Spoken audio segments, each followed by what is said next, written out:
पिताजी बोलो तो ये क्या है? बिजली है, भगवान का गुस्सा।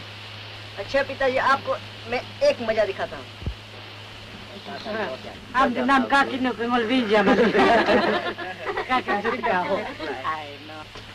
देखिए पिताजी, आपने ये बिजली को भगवान का गुस्सा कहा ना?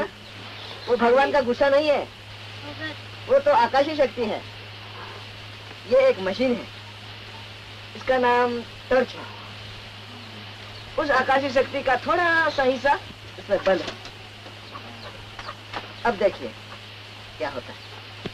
ये देखिए जलता है, क्योंकि इसमें शक्ति है। तुम बहुत बुरा। आकाश पत्थर पृथ्वी हमको और ये आपका पिता माता जी को सबको मालूम होगा। ये तुम्हें किसने सिखाया? रमेश जी ने। अल्दो ये मेरा है, इसे मैंने लाया है। ये तुम्हारा है, तुमने लाया है, तो क्या इसमें नाराज होने की क्या बात है? इसे पीर कभी हाथ मत लगाना। याद रहो, मैं कह देता हूँ।